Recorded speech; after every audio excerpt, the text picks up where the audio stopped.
When you find out what she was doing, you'll burst into tears.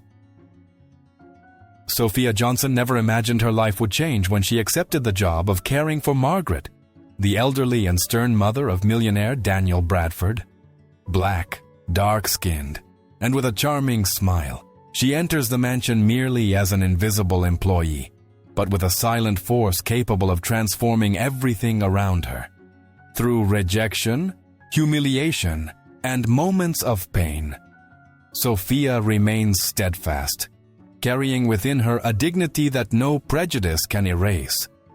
On the other side, Daniel, accustomed to living among numbers, business, and appearances, begins to see something he's always ignored: the power of simple, true love.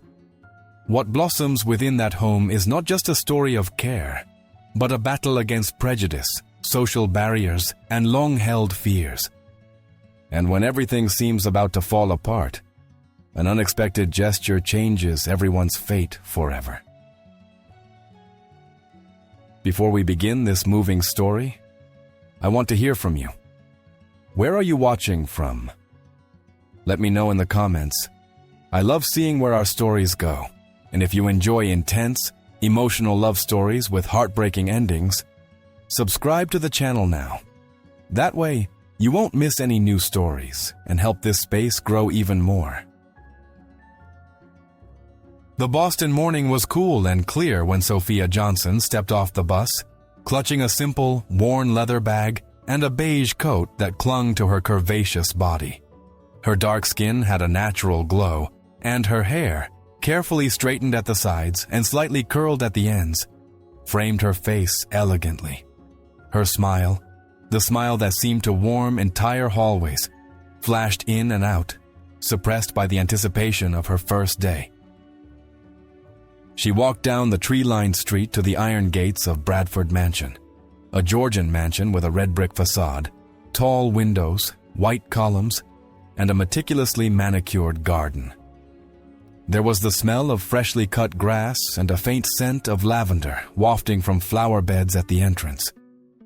When the security guard opened the gate, his eyes discreetly swept over Sophia, without hostility, but with the indifference of someone following protocol. She thanked him with a soft, "Thank you," and walked down the cobblestone path, feeling the rhythmic sound of her footsteps, as if marking a new beat in her own life.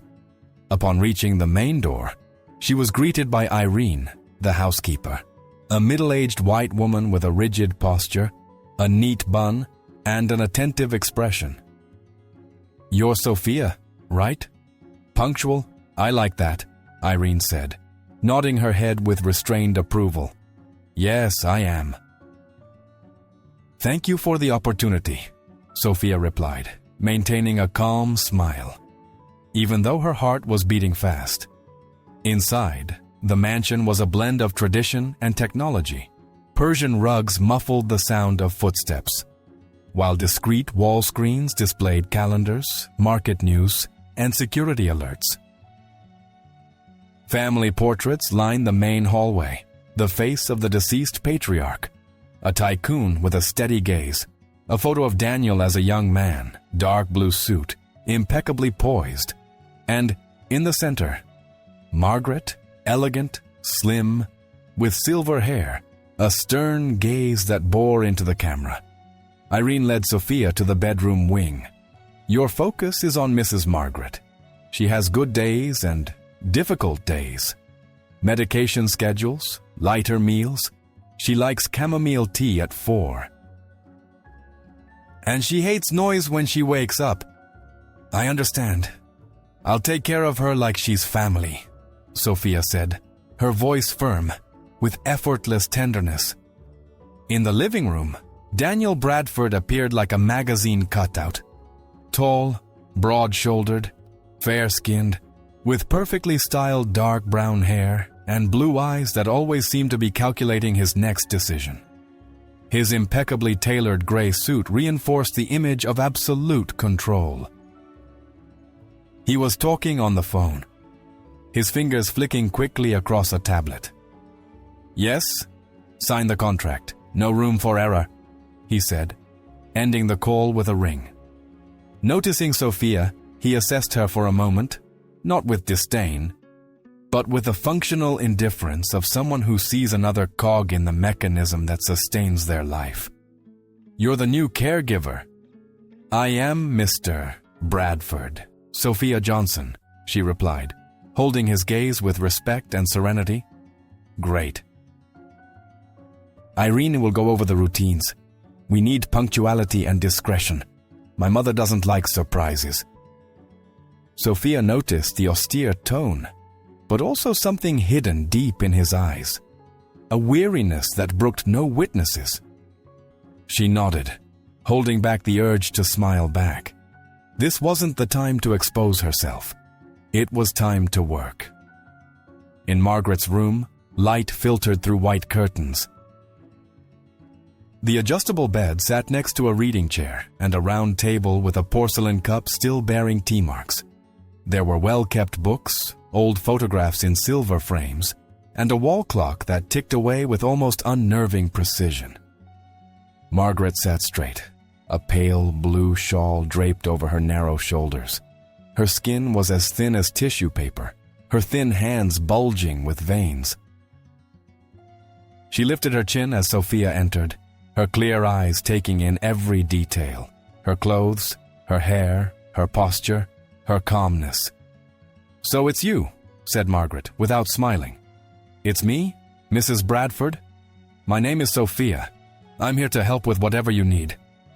"Help doesn't give me back my youth," the elderly woman retorted, leaning on her cane to get up. And I don't like people touching my things." Sophia kept her voice low, confident, and that smile that, when it appeared, warmed the room a few degrees. "I'll only do what you ask me to, and, if you'll allow it, I'll make your tea at 4. Chamomile, with honey." "Not too hot?" Margaret replied, testing her limits. "Perfect. Chamomile with honey, warm, at 4, Sophia repeated, as if recording a confidence. When Sophia left to organize the first tea party, she found Daniel in the hallway, talking to Irene. "I want daily reports on my mother's vital signs," he said, without looking up from his tablet. "Yes, sir?" Irene replied. Sophia waited for her chance to speak. "Mr. Bradford, may I suggest that Mrs. Margaret take a brief walk down the hall before tea? It will stimulate her appetite and improve her mood." Daniel looked up, surprised by the initiative. "And if it's safe and Irene agrees, do it." "I'll follow, sir," Irene said, with a mixture of caution and curiosity. In the early afternoon, Sophia adjusted Margaret's scarf, made sure her shoes were comfortable, and offered her arm. "Just to the end of the hall." Slowly. Margaret hesitated, proud, but accepted the firm and respectful invitation. "Don't treat me like I'm weak. I still have my desires." "And that's why I'm going at your pace," Sophia replied. "You set the pace." The steps were short, the silence punctuated by the ticking of the clock and the soft creak of the ancient wooden floor. Upon returning, Margaret was breathless, but there was a barely perceptible gleam in her eyes, as if remembering to move was remembering to exist. At 4 o'clock sharp, the cup was steaming, the floral aroma wafting through the room. Sophia tested the temperature on the back of her hand and offered the drink with both hands, a gesture of attentive care. "Just the way you like it." Margaret tasted it, kept her expression neutral for a few seconds, and finally inclined her head in a tiny gesture of approval. "Correct." Through the doorway, Daniel observed the scene without announcing his presence. He saw the precision with which Sophia adjusted the pillow, the gentleness with which she arranged the blanket on his mother's thin knees, the patience with which she silently picked up a fallen magazine. It wasn't just competence, it was a calmness that seemed to defy the rush of the world. He took a deep breath, put the tablet in his jacket pocket, and continued on, as if he hadn't seen anything. At the end of the day, while discreetly organizing her medicine cabinet, Sophia pulled a small photograph from her purse, its edges worn with age. A picture of a black woman with a sweet smile. She pressed the photo to her chest for a second, inhaled, and put it away again. When she turned, Margaret was watching her from the doorway, leaning on her cane. "Memories weigh heavily," said the old woman, her voice a little lower. "Sometimes they weigh. Sometimes they support," Sophia replied, with that smile that didn't ask permission, but offered shelter. The next morning began with the smell of oatmeal simmering over a low heat, ground cinnamon, and a drizzle of honey resting on a silver spoon. Sophia woke before the sun, tied her hair into a neat, low bun, put on her impeccably pressed uniform, and slipped on discreet white sneakers that didn't mark the antique wood floor. When she carried the tray into the bedroom, Margaret was already sitting in the armchair, her back straight and chin raised, her clear eyes alert as if watching an invisible frontier. "Good morning, Mrs. Bradford. I prepared your light oatmeal with chamomile on the side, just like yesterday," Sophia said, carefully placing the tray on the round table. "I don't like lukewarm food, or hasty hands," Margaret replied, drawing out the final syllable. "And I don't need anyone to touch my curtains. The light comes in just as I want it." Sophia adjusted the curtains precisely, preserving the soft light that didn't hurt her eyes. "You set the pace. I'll adjust the rest." Margaret took the spoon, took the first bite, and inclined her head sternly. "Too sweet. And the texture, too pasty. Don't you understand that I'm not a child? I can fix it now. I'll take out the honey and make it more fluid." Sophia's voice maintained the firm sweetness of someone who neither backs down nor confronts. "I said I don't like it. It's not hard to hear, is it?" Margaret's long fingers tapped the edge of the table 3 times, a habit of impatience cultivated over decades.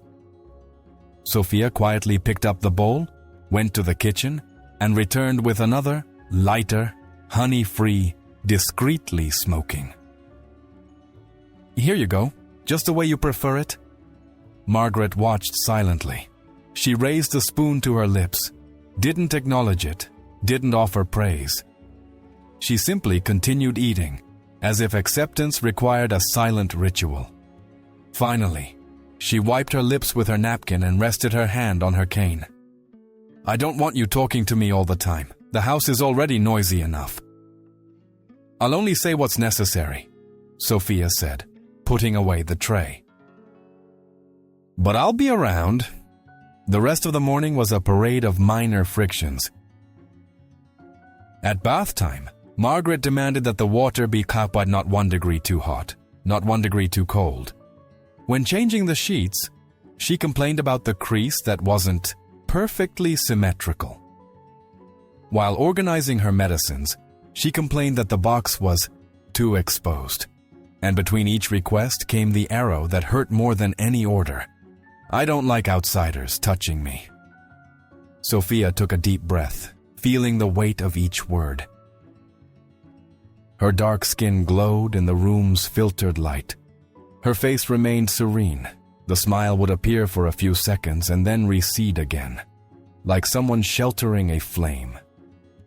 Still, her every gesture was precise, as she slowly lifted the hem of the blanket to accommodate the old woman's cold feet, as she positioned the reading chair so the elderly woman's lower back wouldn't complain, as she handed the cup with both hands, so that Margaret would feel she wasn't an object, but someone being cared for with respect. Mid-afternoon, Daniel appeared in the doorway, his navy suit fit like armor, the watch on his wrist marking invisible appointments. He glanced quickly at the room, then at Sophia. "Everything okay?" "As expected, Mr. Bradford," Sophia said, without elaborating. You took a short walk and are hydrated." "I'm not a medical report," Margaret snapped, without looking at her son.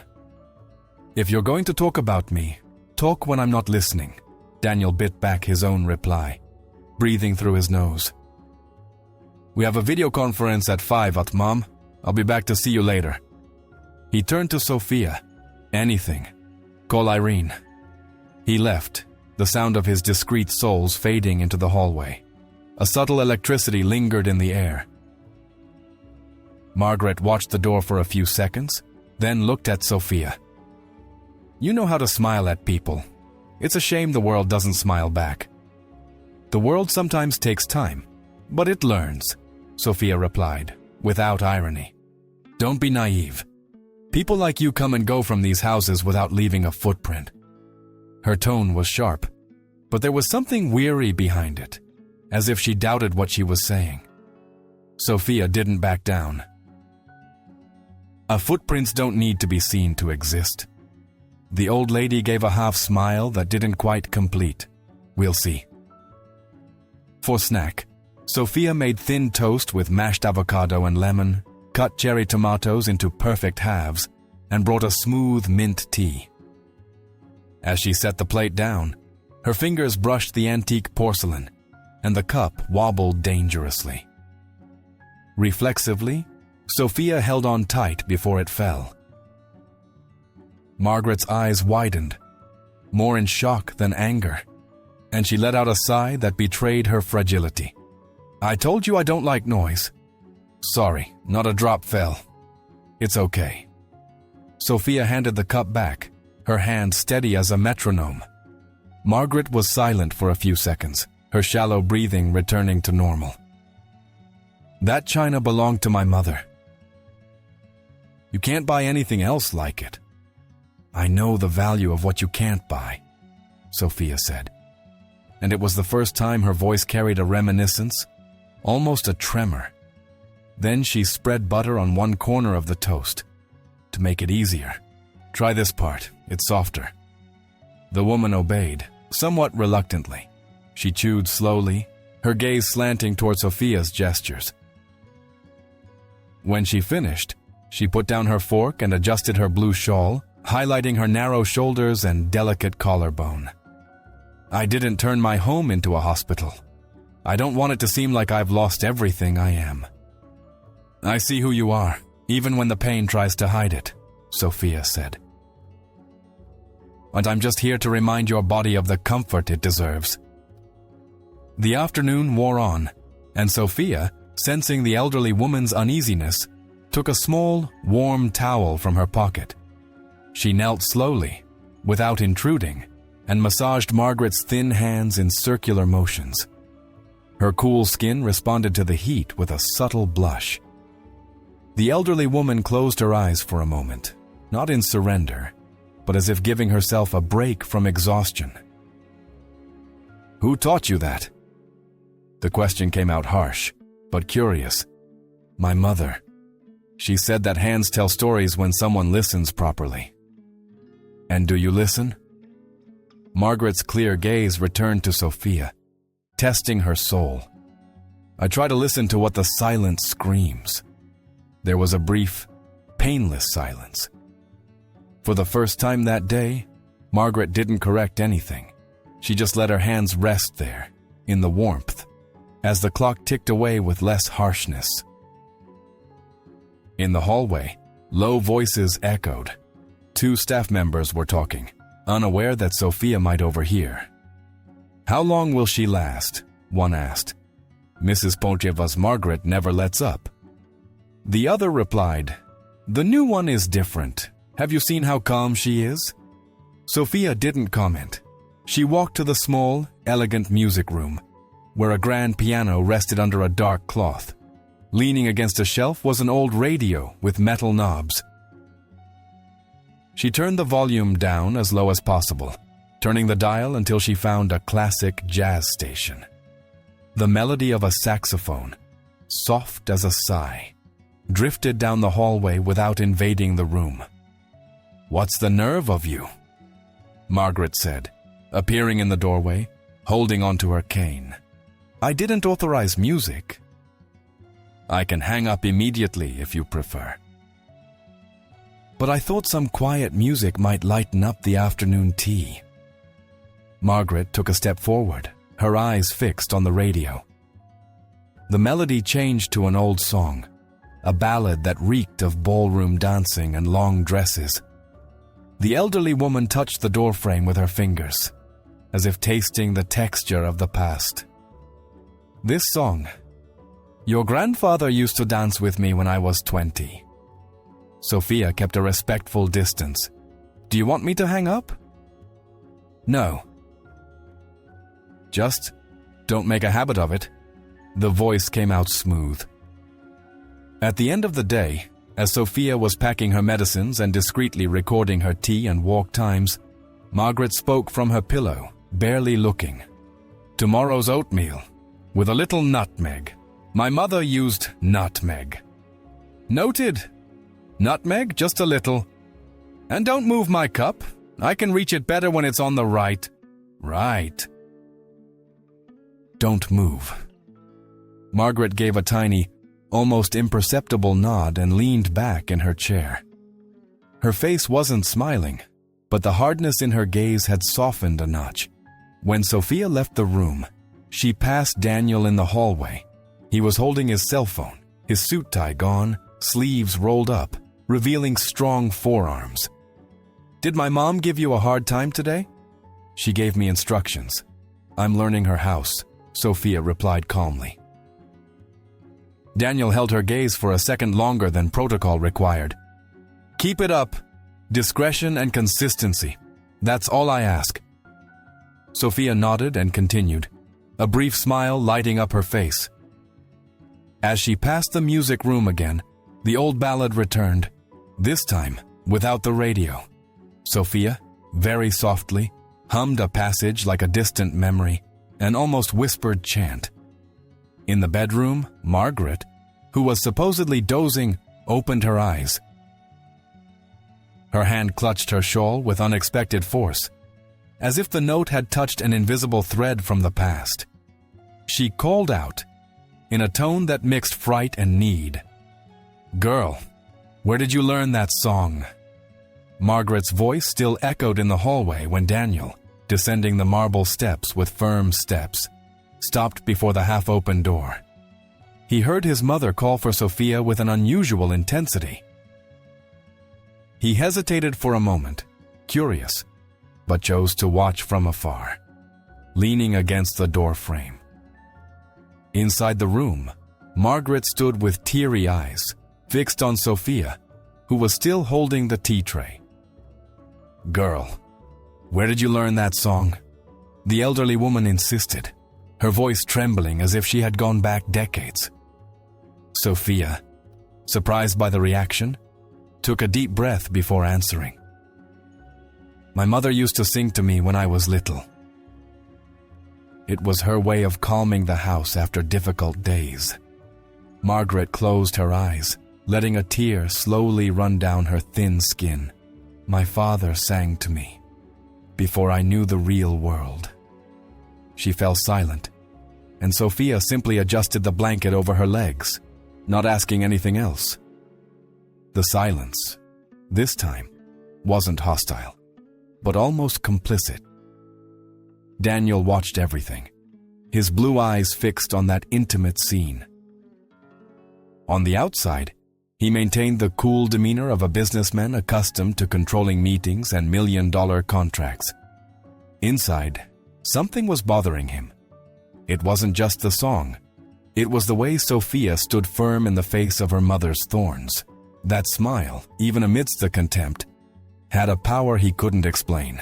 Later, in his office, with its book-lined walls and wide windows overlooking the garden, Daniel argued with his lawyer over the phone. "No, we can't compromise. If the board insists, we'll break the agreement." His voice was confident and calculated. As he hung up, he noticed Sophia's figure in the garden through the reflection in the glass, helping Margaret walk slowly across the damp grass.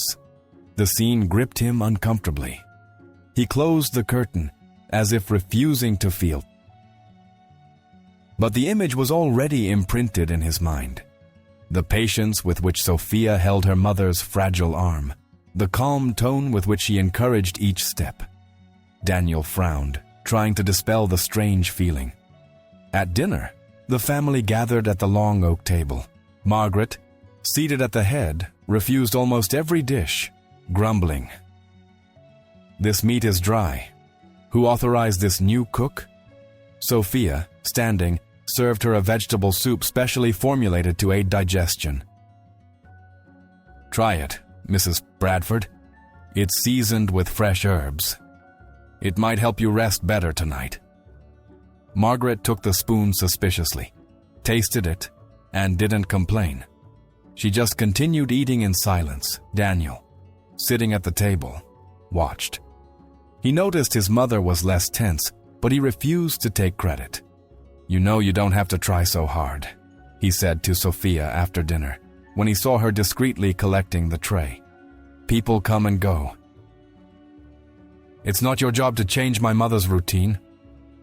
Sophia looked up, her dark brown eyes reflecting firmness. "I don't do this out of obligation, Mr. Bradford. I do it because I believe every person deserves dignity, even in the smallest details." He fell silent, the answer surprising him more than he would have liked. He looked down at his wine glass, stirred the liquid without drinking, and ended the conversation. "As long as it doesn't get in the way, do as you please." That night, as Daniel crossed the hallway to his mother's room, he found the door half open.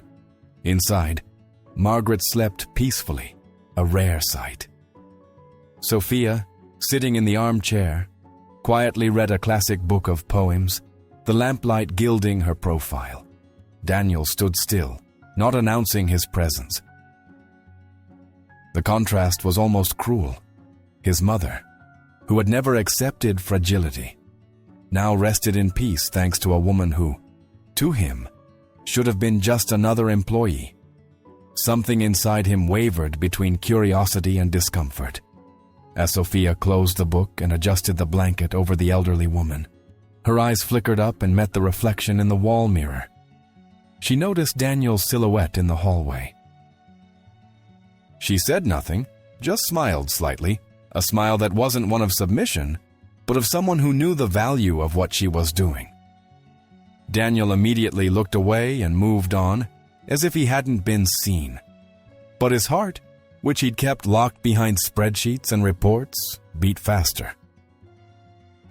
And that night, for the first time in a long time, Daniel Bradford was slow to fall asleep, disturbed not by the pressure of business, but by the image of a simple woman whose quiet strength was beginning to shake the iron walls he had built around himself. If you've made it this far, comment, silence. That way I'll know you're following the story, and will confuse those who only read the comments. The mansion clock struck almost 10 o'clock when the hallways quieted. The housekeeper had already retired, the servants were finishing their last chores, and the heavy silence of the house was broken only by the wind blowing against the high windows. Sophia, still awake, walked slowly with a small lantern in her hands. Her simple uniform had already been exchanged for a modest navy blue cotton dress, comfortable for the long hours of the night. She opened Margaret's bedroom door quietly, letting only the light from the lamp illuminate the space. The elderly woman lay awake, propped up on 2 pillows, her pale eyes wandering the wall as if searching for something that wasn't there. "I can't sleep. My head won't stop," she said wearily. Sophia pulled the armchair closer and sat down. In her hands was an old, worn-cover book she'd found on that very shelf. "Can I read it to you?" "It's a collection of old American tales, my favorite when I was a girl." Margaret narrowed her eyes suspiciously. "Children's stories won't change reality." "They won't. But sometimes they remind us of who we were, before the pain." Without answering, Margaret turned her face away, but she didn't refuse. Sophia opened the book and began to read. Her voice, soft and steady, filled the room with a calm cadence. The lines spoke of courage and of families who endured hardship without losing their love. Little by little, the rigidity in Margaret's face began to soften. Between pages, Sophia closed the book and took the elderly woman's fragile hands.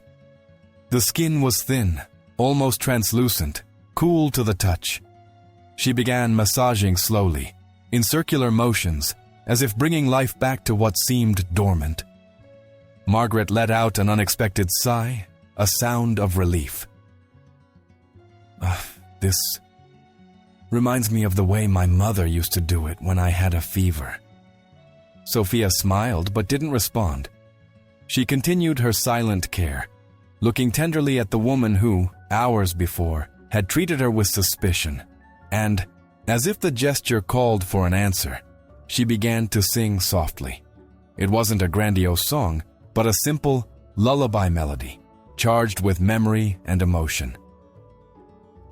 Margaret closed her eyes, allowing herself, for the first time, to rest in another's arms without resistance. Her breathing became slow, regular, her hardened face, marked by years of pride and distrust, softened like that of a child, finally finding peace. In the hallway, Daniel was returning from a video conference, his jacket slung over his arm and his expression weary. As he passed the bedroom, he heard soft singing. He stopped. What he saw through the doorway struck him unexpectedly. His mother asleep, a faint smile on her lips, and Sophia holding his hands as if she were a treasure. Daniel stood still, his chest heavy. A lump rose in his throat, stealing his breath. He couldn't remember the last time he'd seen his mother resting so serenely. The scene disconcerted him because it came from where he least expected it, from the woman who, until then, had been nothing more than another employee to him. He leaned discreetly against the wall, his eyes fixed on the scene. An old memory flashed through him as a child, lying in his mother's lap, before life had turned her into a harsh and demanding woman. The sound of the song brought back something he had long buried. Sophia looked up, sensing someone watching her, but she didn't move. She simply sang the song to the end, calmly and devotedly. Daniel, not daring to be seen, retreated silently, walking to his room with heavy steps. Closing the door behind him, he leaned against it, taking a deep breath. For the first time in years, the man who faced investors without trembling discovered he had no control over the emotion throbbing within him. And that night, while Margaret slept peacefully and Sophia put the book away on the shelf, Daniel wondered, with growing unease, why a simple servant could offer his mother what he, with all his wealth, did not know how to return. The morning began with a commotion at Bradford Mansion. The housekeeper ran through the halls with a distressed expression, drawing everyone's attention. "Mrs. Margaret's diamond necklace is missing," she announced, almost panicked. Within minutes, the news spread among the staff. Whispers echoed, glances met, and every gesture pointed in the same direction. Sophia, who was preparing breakfast at the small counter in the pantry, felt the eyes fall on her like daggers. He didn't need to hear the direct accusations to understand that, for many there, she was the one to blame, the new one, the outsider, the one without roots in this house. Margaret, already seated in the main room with a stern face, raised her voice as Sophia entered with a tea tray. "What a coincidence, girl. Since you arrived, nothing has been right." Her voice held venom, and even with the frailty of age, each word was hard as stone. Sophia stood her ground. "Mrs. Bradford, I would never touch anything that isn't mine." Before she could continue, Daniel walked in. He was wearing a dark gray suit, his expression cold, his blue eyes sharp as razors. He looked directly at her. "We need to talk now." In the locked office, Daniel crossed his arms. "Do you understand the gravity of what happened? That necklace isn't just valuable in terms of money. It's a family symbol. And you, Sophia, were in my mother's room last night." Her breathing quickened. "I was there, yes, but to take care of her, as I do every night.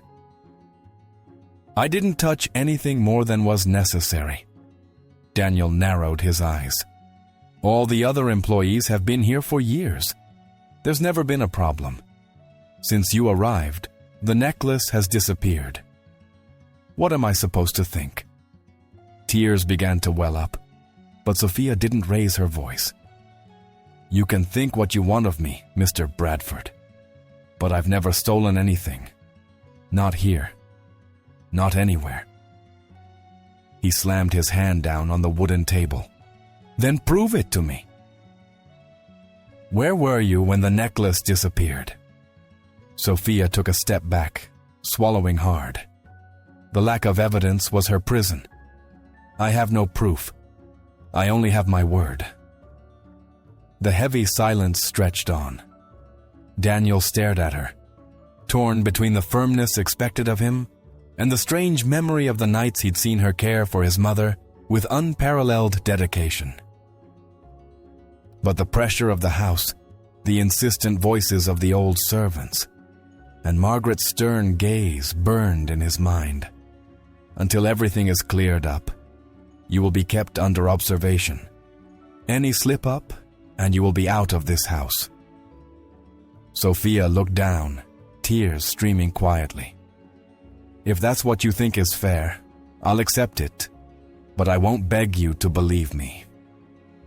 As she left, she passed the room where the servants were whispering. Some were hiding their expressions, others were looking at her with contempt. The charming smile, the one that disarmed even Margaret's stiffness, faded for a moment. But when she looked up again, she forced the same smile.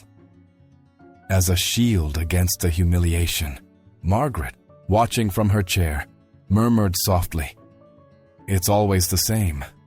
Outsiders never change." But in her eyes there was a shadow of doubt that even she herself did not recognize. And Daniel, as he closed the office door, felt the same lump in his throat as the night before.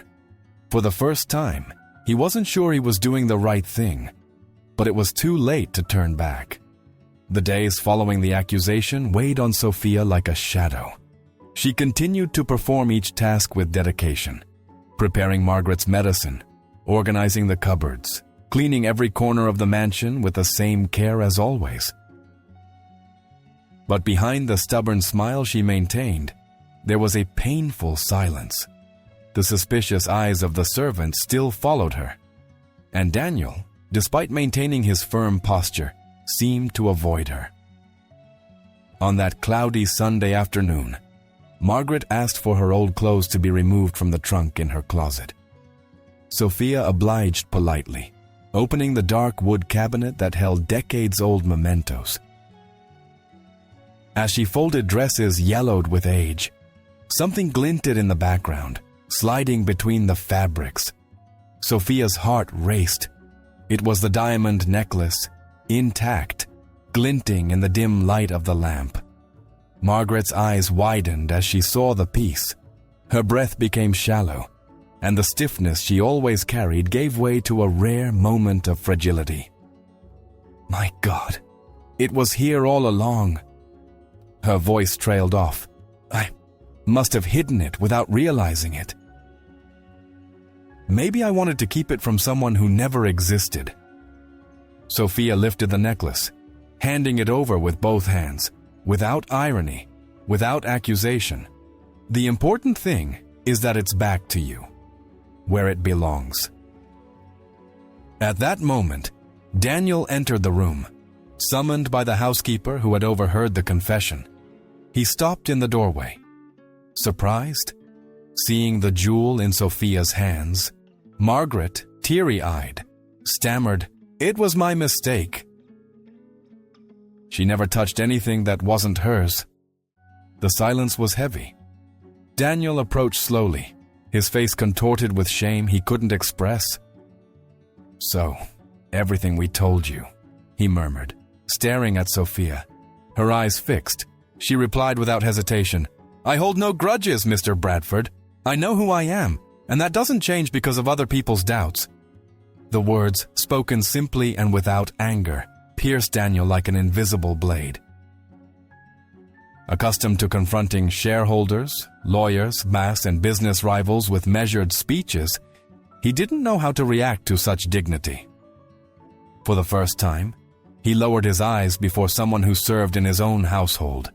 Margaret clutched the necklace to her chest, trembling. "Forgive me, child. I did not deserve the weight of that accusation." Sophia simply tilted her head, a slight smile on her face. "There's nothing to forgive. Life has taught me that holding a grudge only further hurts the hearts of those who have already suffered." Daniel, upon hearing this, felt a tightness in his chest. A kind of admiration he didn't want to admit grew within him, as if the presence of that simple woman revealed his own smallness. Leaving the room, he walked alone to the hallway of tall windows. He leaned against the cold glass, closed his eyes, and murmured softly, "How can it hold so much without breaking?" And in that moment, Daniel realized that something inside him was beginning to change. It wasn't just respect. It was the beginning of something deeper, something that frightened him and, at the same time, attracted him. If you've made it this far, comment dignity. That way I'll know you're following the story, and will confuse those who only read the comments. The revelation about the jewel had shifted the tenor of the house. The atmosphere of distrust had partially dissipated, but something new was emerging, silent and intense. Daniel, accustomed to regarding Sophia as a mere employee, now noticed every detail of her. The way she tied her wavy hair in a makeshift bun, letting a few loose strands frame her dark, beautiful face. The way her smile lit up even the coldest corners of the mansion. In the kitchen one rainy morning, Sophia was cutting fruit for Margaret's coffee when she felt someone staring at her. Turning, she found Daniel standing in the doorway, saying nothing. He just watched, as if her every move were a mystery. "Do you need something, Mr. Bradford?" he asked, keeping his tone respectful. He took a moment to answer, as if struggling with himself. "I just wanted to thank you for what you did for my mother. I know it wasn't fair before." Sophia smiled gently, but looked down at the knife she held. "I don't do anything expecting recognition. I do it because I believe it's right." The silence that followed was unusual. It was thick, full of unspoken meaning. Daniel cleared his throat and left, but glanced back at her before disappearing down the hallway. In the following days, their rapprochement took small forms. A comment in the dining room, an exchange of glances as Sophia helped Margaret walk through the garden, or even the simple gesture of holding the same object and their hands accidentally touching. Each moment carried a tension neither dared to name. One night, as she walked down the hall to her room, Sophia heard footsteps behind her. She turned and found Daniel, tieless, with just a white shirt rolled up in his arms, his expression tired, but his eyes intense. "It's late, Mr. Bradford. You should rest," she said, trying to break the weight of the situation. He moved a little closer, keeping the right distance. "And you? Who takes care of everyone? Who takes care of you?" The words hit her hard. Sophia took a deep breath, her heart racing. "I take care of myself. It's always been that way." Daniel stared at her silently, his gaze a mixture of admiration and suppressed desire. Sophia looked away, feeling a strange warmth in her chest. She knew she couldn't let herself get carried away. The gulf between them was too great. He, heir to a fortune. She, a maid trying to survive with dignity. But when they said goodbye that night, a heavy silence hung in the air, like a forbidden promise. Sophia closed her bedroom door with trembling hands, leaned against the wall, and let out a deep sigh. She felt torn between fear of what this might cause and the flame that, against her will, was beginning to burn in her heart. Across the mansion, Daniel poured himself a shot of whiskey, but didn't drink. He stared at the glass, muttering to himself, "This can't happen." And yet, it's already started. The storm raged through Chicago that night. The mansion seemed to shudder with thunder, and the windows vibrated with the rhythm of the heavy rain. Margaret, lying in bed, began to breathe heavily, her chest heaving as if each breath were a struggle. Sophia rushed to her, taking the elderly woman's frail hand as she tried to calm her. "Easy, Mrs. Bradford, breathe with me." Slowly, like this. Sophia's voice was low, firm, but filled with urgency. Daniel came into the room almost running, his face etched with concern. "What's going on? Is she getting worse?" Sophia didn't take her eyes off Margaret. "It's just a crisis. I need you to trust me." "I know what to do." He hesitated, but moved closer, watching Sophia warm his mother's hands, massaging the elderly woman's chest gently, as if breathing life back into her with each gesture. Gradually, Margaret's breathing became less labored. She closed her eyes, exhausted, falling asleep under Sophia's care. Daniel stood motionless, watching the scene. When the room fell silent, his voice cracked. "How do you know how to handle it like this? Not even the nurses can calm her down like that." Sophia took a deep breath, still holding the sleeping elderly woman's hand. Her gaze, intense and distant at the same time, revealed something she'd long carried. Finally, unable to hide it any longer, she confessed, "Because I've been there. My mother fell ill early. I was too young. I had no money. I couldn't give her the care she deserved. I watched every day, every night, until her last breath. And the worst part was not being able to repay everything she did for me when I was a child." The tears Sophia had always held back finally flowed. She didn't try to hide them. "When I care for your mother, it's as if, in some way, I'm caring for my own. It's the only way I've found to keep my heart from dying from that loss." Daniel felt his body grow heavy. The air felt thin, as if her confession had robbed him of all the strength he usually displayed. His blue eyes, cold by habit, filled with tears. He took a step forward, but stopped, unsure if he could come any closer. "Sophia, I had no idea." His voice was shaky, unlike any tone he'd ever used. "And even after everything, after the injustice of the necklace, you still give more than you receive. How do you do it?" She quickly wiped away her tears, trying to regain her dignity. "It's not force, Mr. Bradford. It's love. Love that remains, even after the pain. And if I don't use it, it suffocates me." Daniel turned his face away, running a hand through his hair, damp from the night's humidity. A lump tightened his throat. The sight of that woman, so wounded and yet so radiant, stirred him in a way he couldn't quite name. For a moment, the silence was absolute. Only the rain against the windows filled the space. Then, Daniel approached slowly, almost without realizing it, and placed his hand on her shoulder. The gesture was restrained, but filled with profound respect. "You have more courage than anyone I've ever met," he murmured.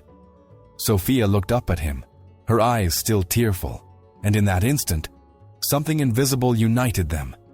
It wasn't just gratitude or admiration. It was a bond born of shared pain and love that endured time and differences. And when Margaret sighed softly in her sleep, Daniel realized that this rainy night would change everything. What had once seemed impossible now became inevitable. Sophia was no longer just part of the house. She was beginning to be part of his life. The days after the rainy night were different at the Bradford mansion. Daniel no longer hid how much Sophia's presence affected him. Conversations that were once cold became heated. Glances that were once furtive now lasted seconds longer than they should. The bond between them became impossible to disguise. But the world outside the mansion's walls soon took notice. The first sign came at a gala dinner in downtown Chicago, where Daniel showed up without an official escort, but with Sophia discreetly at his side to assist Margaret. It wasn't long before suspicious glances and whispers spread among the tables illuminated by golden chandeliers. "Is that her? The maid?" whispered one of the socialites, adjusting her wine glass. "He's gone crazy." "He could lose everything if he keeps up this madness," a businessman commented with a muffled laugh. Sophia felt the weight of the words like spears, but she stood straight, helping Margaret settle in. Daniel, noticing the venomous looks, discreetly clenched his fist. That same night, a former family friend approached him harshly, pulling him out of the salon. "Daniel, do you realize what you're doing? Dating an employee. It's going to destroy your image, your credibility with investors. Think about your position." Daniel kept his gaze steady, but inside him the battle was already beginning. The following days were even crueler. Gossip magazines featured photos of Sophia alongside the Bradford family, with headlines hinting at scandal. Longtime servants of the house murmured in the hallways, saying the mansion had never been so dishonored. And even Margaret, despite her growing affection, couldn't hide her fear. "My son, the world out there doesn't forgive that kind of choice." One evening, Sophia walked into the library where Daniel was reviewing reports, her face tired and strained. She stopped before him, her gaze steady. "I don't want to be anyone's source of shame, Mr. Bradford. I came to care for your mother, not to be humiliated." Daniel dropped the papers and stood, approaching her. "Well, you're nothing to be ashamed of. You're the only real thing I've found in a long time." Sophia took a deep breath, her voice cracking with the pain she was trying to contain. "Then why does everyone around you treat me like I'm a mistake? I can't live like this. I won't stay in a place where I'm not respected." Daniel stared at her, desperate at the possibility of losing her. "Please don't say that." "I can't imagine this house without you." She shed a tear, but remained firm. "If you can't defend me before the world, then there's nothing here I can defend alone." The silence between them was so thick, it seemed to crush the walls. Daniel extended his hand, but Sophia slowly backed away, dignity in every step. As he left the room, his heart pounded, torn between loyalty to the reputation built over generations and the flame that now burned brightly in his chest. That night, Daniel sat alone in the library, staring out the window into the darkness as the rain fell again in Chicago. He knew he would soon have to choose, either give in to the pressures of high society or find the courage to follow his heart. If you've made it this far, comment, "Courage." That way I'll know you're living this story with me and will confuse those who only read the comments. The ballroom was lit by crystal chandeliers, filled with men in impeccable suits and women in shimmering gowns. The buzz of conversation gradually quieted when Daniel emerged from among the guests. His face was tense, but his eyes held a rare firmness. Beside the main staircase, Sophia stood discreetly, wearing a simple dress that contrasted with the luxurious surroundings. She was there only because Margaret had insisted he accompany her. She felt out of place, like an intruder in a world that didn't belong to her. Suddenly, Daniel crossed the room toward her. Eyes turned immediately, like invisible blades slicing through the air. Murmurs began to circulate among the high society guests. "Is that her?" whispered a woman with a pearl necklace, her eyes widening. "Impossible? Daniel wouldn't do something like that," a man retorted, adjusting his jacket in disbelief. Sophia looked down, embarrassed. Her heart pounded, as if it would denounce her in front of everyone.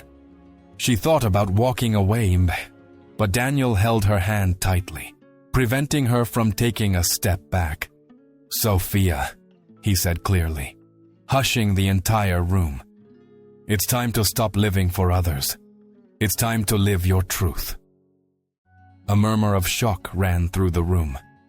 Margaret, seated in a special chair, watched silently. Her teary eyes betrayed a transformation no one could have imagined. Sophia, with tears trembling on her eyelids, tried to resist. "Daniel, don't do this. They won't accept it. I don't belong here." But he tightened his grip on her hand, holding it up for everyone to see. "You belong here, with me. There is no greater treasure than the love you taught me. Today I choose you, Sophia, before anyone who wants to watch, and before anyone who wants to judge." Silence broke into waves of astonishment. Some guests let out indignant sighs. Others looked away in disapproval. But Margaret, who had always resisted, struggled to her feet. Her fragile voice echoed, surprising everyone. "My son is right. Sophia gave me back my life when I had no strength left. Now she's given me back his heart too.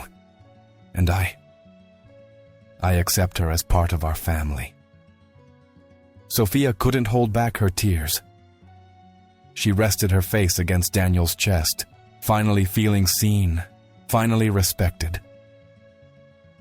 The weight of all the humiliations seemed to dissolve in that scene.